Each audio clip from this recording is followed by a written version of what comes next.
Pinangangambahang The Big One, mga sangkay, o isang pambihirang lindol na posibleng tumama dito sa Pilipinas na matagal na pong pinag-uusapan, mga sangkay, pag-usapan po natin dahil nga po itong mga eksperto pagdating po sa mga lindol, mga sangkay, ay meron pong nakita na senyales. Ang tanong dito, mga sangkay, ano kaya ito? Yan po ang ating alamin, pag-uusapan ngayon.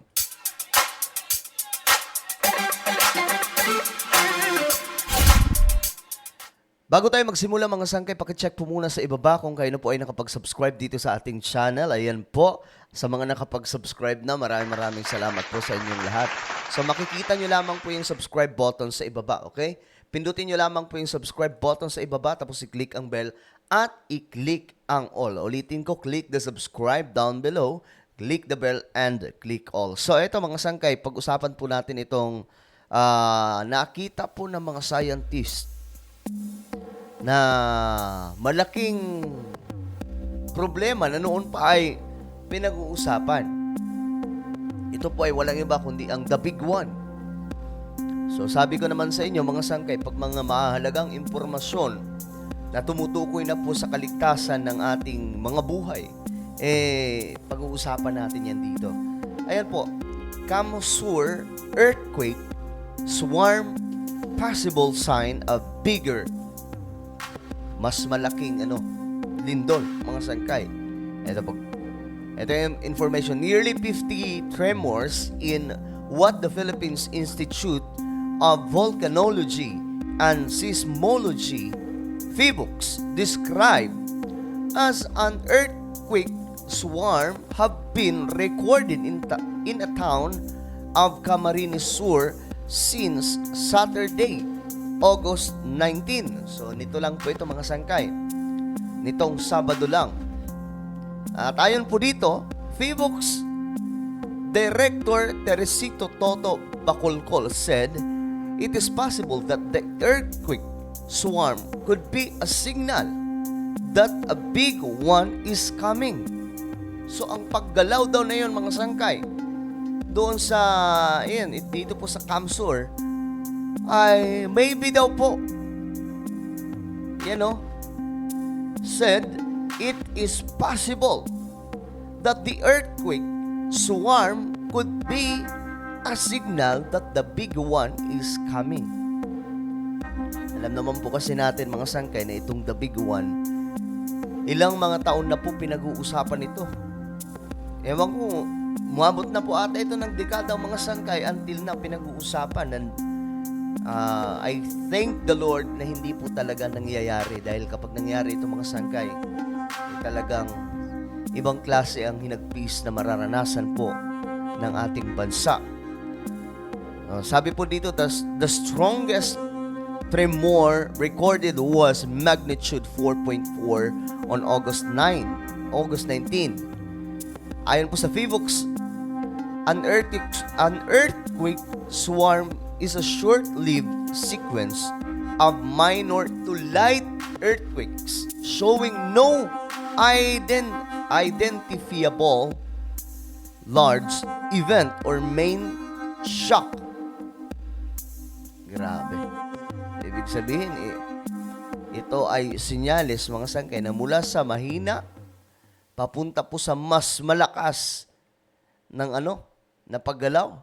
Kumbaga, itong nakikita po nila, mga sangkay, isa daw po sa senyales na mayroon nga raw pong paparating na mas malakas pa na lindol. At ang nakakabahala kasi, di ba, ang sinasabi na the big one is dito po sa Metro Manila.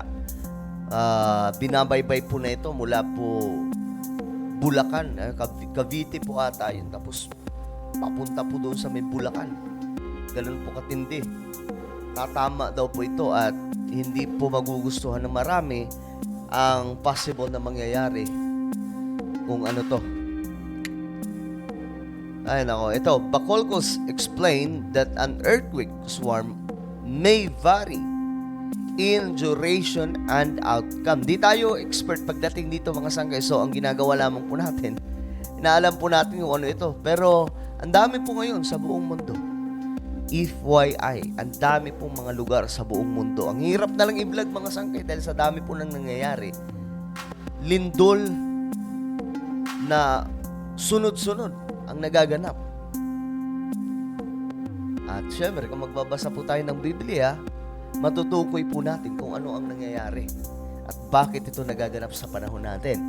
Ito, one scenario is a short duration. Ito, sabi po dito Ito, mga expert po ang nagsasabi, mga sangkay. One scenario is a short duration burst of earthquake activity that may last for a few days, similar to the two earthquake swarms that occurred in the same province on December 13, 1993 and October 14 to 16, 2021, he said. Another scenario that should not be discounted is that the earthquakes may be a precursor to a larger magnitude earthquake with at least 7 significant earthquakes with magnitude ranging from 6.0 to 7.4 that occurred in that Camarines Sur town and its vicinity from 1811 to the present. The most damaging was the magnitude 7.0 on March 17, 1973, Bacolcol said.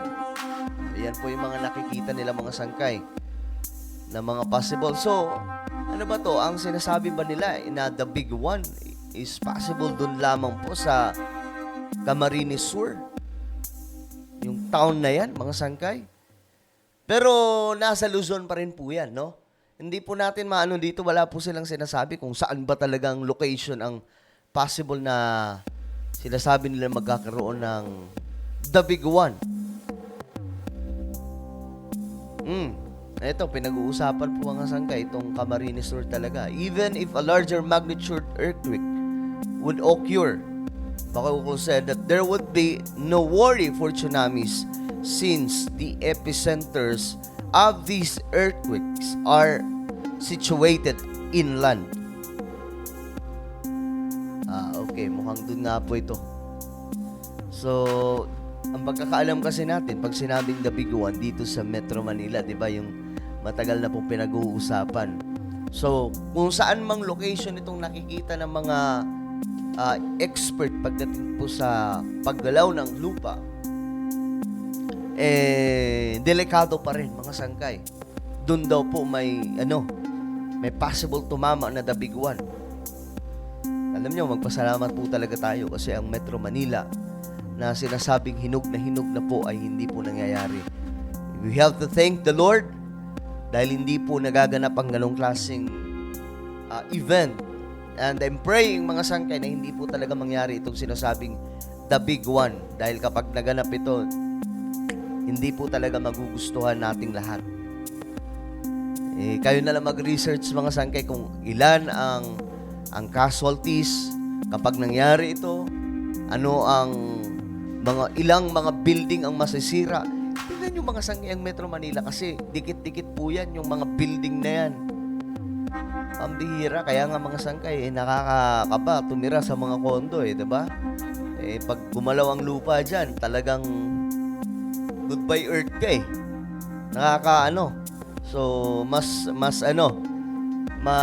kahit papano safe tumira sa sariling bahay talaga na nakaseparate, hindi po yung sa kondo. Pero, ganun pa rin mga sangkay, parang wala rin ligtas pag nandito sa Metro Manila kasi kung ganun kalakas, nasabi po nila na 8 something magnitude, 7 magnitude, or 8 above mga sangkay ang possible na tumama.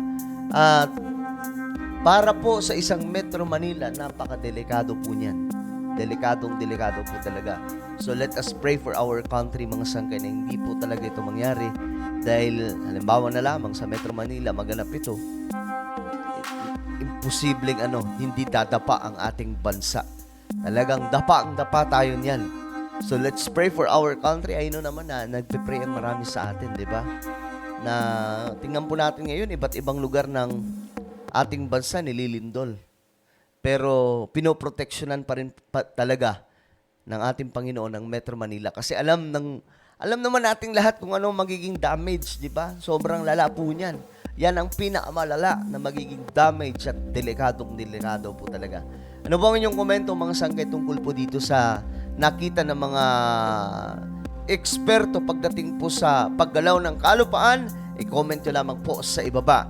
Now, syempre, inimbitahan kita na i-subscribe ang aking isang YouTube channel, Sangkay Revelation. Hanapin nyo lamang po ito sa YouTube at kapag nakita nyo na i-click ang subscribe, i-click ang bell at i-click nyo po yung all. So, ako na po ay magpapaalam. Hanggang sa muli, this is me, Sangkay Janjan. Palagi nyo pong tatandaan that Jesus loves you. God bless everyone.